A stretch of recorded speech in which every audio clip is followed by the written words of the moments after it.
عارفين جار الكنافة اللي بتقفوا عليه طوابير وبتدفعوا فيه 100,000 جنيه وانتوا مبسوطين ده؟ اوعوا الاقي حد واقف طابور عنده هناك تاني. عارفين ليه؟ عشان انا هوريكم النهارده ازاي تعملوا اشهر واغلى انواع الكنافة. هعمل معاكم كنافة كريم بروليه، وبمكون صغير قوي هحولها لكنافة باللوتس، وبمكون اصغر منه هنحولها لكنافة بالنوتيلا. والجميل في الموضوع بقى ان كل ده في تسلسل واحد وفي الخلاط، ومن غير حتى ما نغسله ما بين المرة والتانية. وما تقلقوش، مش هدفعكم 100,000 جنيه تاني ببرطمان نوتيلا ولا برطمان زبدة لوتس، عشان انا عندي البديل لكل حاجة. مش كده وبس، هعرفكم على طريقتي الخاصة في الكنافة بالمانجا اللي بعملها بكريمة مميزة بتكسر حدة السكر وتخلي اللي بياكل ما يوقفش، واوعدكم هتعتمدوها في كل اصناف الحلويات بعد كده. يلا بقى هاتيلي نص كيلو كنافة تكوني حطاها في الفريزر من قبل بليلة، وتعالي أقولك أسرار الحلواني البسيطة جدا في كنافة ذهبية مميزة. السر الأول إنك تفركيها ناعم لحد ما تكون زي البودرة كده، والتفريز هيساعدك قوي سواء فركتيها ما بين صوابعك أو في الكب. تاني سر بقى هو السمنة. الكنافة الصح لازم كل فتفوتة فيها تبقى متشربة سمنة عشان تاخد لون واحد وتبقى مقرمشة وما تطرش. ويا سلام بقى لو استخدمنا سمنة بلدي من صنع ايدينا اللي بنوفرها عندنا طول السنة من وش اللبن. يا ريت تشوفوا ازاي بقدر اعمل ده في اللينك اللي هسيبه لكم في الكومنتات. ولو ما عندكيش سمنه بلدي تقدري تستخدمي السمنه الصناعي وتحطي عليها قصنص السمنه اللي بيتباع عند العطار، عشان ده اللي بيعملوه في اغلى محلات الحلواني. بس طبعا ده ما بيكونش اصح حاجه. وما انصحش باستخدام الزبده لان فيها نسبه رطوبه فهتطري معاكي الكنافه بعد كده. السر الاخير بقى هو معلقتين كبار سكر بودر بضيفهم للكنافه وهي نيه لو هتدخل الفرن.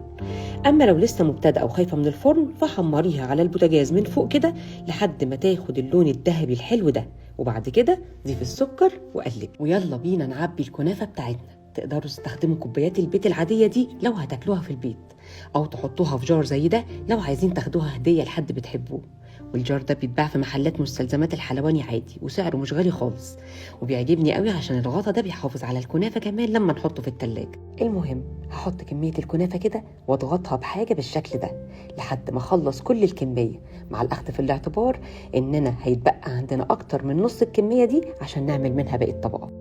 وندخل على أول نوع من أنواع الكريمة، وهي أشبه بالكريمة بتاعة التشيز كيك بس بإضافاتي الخاصة، ودي اللي هنعمل منها الكنافة بالمانجا، اللي لو ما قدرتوش تهربوا منها كام واحدة كده من العيال من موسم المانجا اللي فات تقدروا تستبدلوها عادي جدا بالفراولة أو الكيوي. أنا ما كانش عندي كيوي الحقيقة فاستبدلته بكنتالوب، بس للأسف كانت فكرة فاشلة جدا كطعم.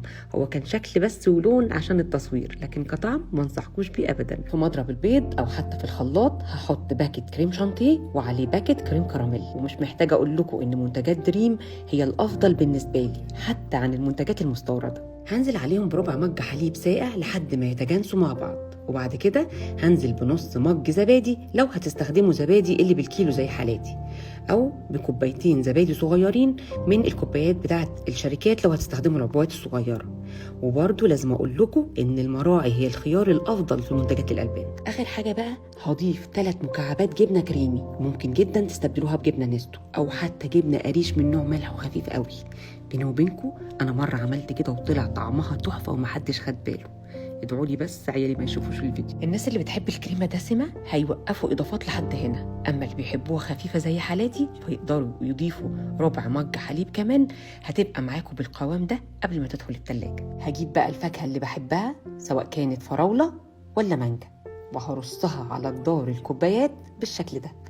وهنا عايزه الفت نظركم ان احسن نوع ممكن تخزنوه في المانجا وتستعملوه في الحلويات بعد كده هو المانجا النعومي، وده لان العويس بتسود والسكري بتبقى عامله زي البطاطا كده ومش هتتقطع معاكم، والزبديه بتبقى مليانه الياف وبرضه هتضايقكم في التقطيع.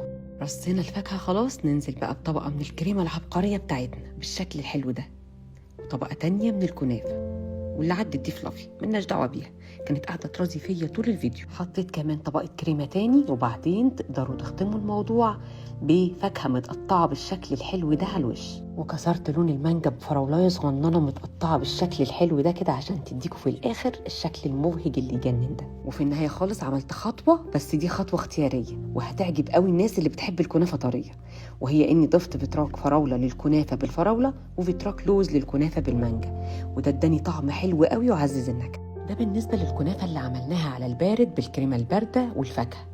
أما بقى بالنسبة للنوع التاني من الكريمة واللي هنعمل منه 3 أنواع كنافة بيتباعوا غاليين قوي، فركزوا معايا بقى عشان مفيش أسهل ولا أرخص من كده.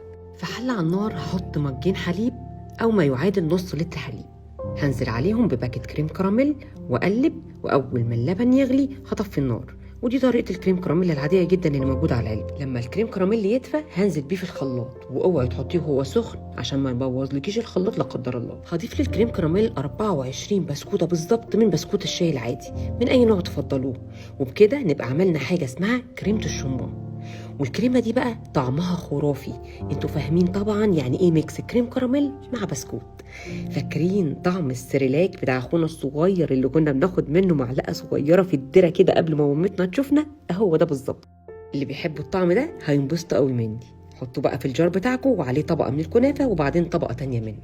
وفي النهاية خالص، وكل الحاجات دي طبعا متروكة ليكي، ممكن تحطي على الوش شوكولاتة مبشورة ومكسرات بالشكل الحلو ده، او نحط على وشه شويه سكر ونحرقهم بالجهاز بتاع الكريم بروليه اللي اخيرا استخدمته الاستخدام اللي ربنا خلقه عشانه.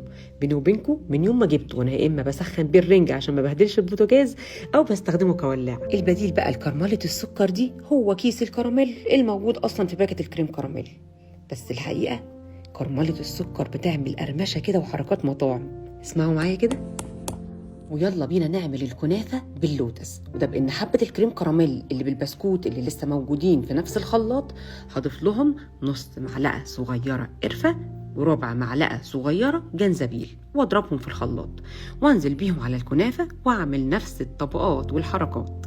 وفي الآخر هحط عود قرفة وواحدة نجمة ينسون على الجار كده عشان اللي بياكل بس يبقى عارف هو هياكل ايه. وعشان اعمل كنافة بالنوتيلا هقوم جاية على ذات نفس حبة الكريم كراميل الموجودين في نفس الخلاط وهنزل عليهم بمعلقتين كاكاو خام ومعلقة كابتشينو صغيرة واضربهم في الخلاط وعليهم باقي الطبقات. بس المرة دي حطيت على الوش بسكوت مطحون مع بندق وزوقت من فوق بمكسرات، ودي خطوة اختيارية. وده الشكل النهائي، والطعم لا يمكن تفرقوه عن النوتيلا حتى بعد إضافة القرفة والجنزبيل لأنهم عملوا طعم مميز أكتر للشوكولاتة. أنا اتبقى عندي شوية من الشوكولاتة فحطيتهم برضو في كوباية صغيرة كده، وعلى وشها حطيت بسكوت مطحون وكان طعمها يجنن الحقيقة. عايزة أقول لكم كمان إنكم ممكن تستخدموا النوتيلا وزبدة اللوتس الاقتصادية اللي عملناها مع بعض قبل كده بلتر حليب واحد ومن غير استخدام زيت ولا بسكوت لوتس ولا أي مكونات غالية. هسيب لكم اللينك بتاعها في الكومنتات. وفي النهاية خالص أنا عايزة أقول لكم على حاجة كتير قوي منكم هيستغربها.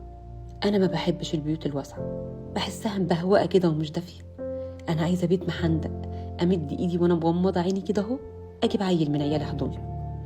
عايزة بيت دفايته فرنه وحيطانه بتنشع قرفة وفانيليا من اللي عملتهم فيه بحب. بيت عمران بصوت إذاعة القرآن الكريم، بلكونته رايقة ومفحفحة بريحة القهوة على أنغام فيروز الصبح، وصوت الست مع كوباية الشاي بنعناع آخر الليل. بيت أحتمي بين جدرانه الدافية من قبح العالم بره حدوده. أتمنى لو الأفكار اللي قدمتها لكم عجبتكم تعملوا لي لايك وشير وتسيبوا لي كلمة جميلة زيكم في الكومنتات عشان يوصلكم مني كل جديد. أنا شيماء البهية.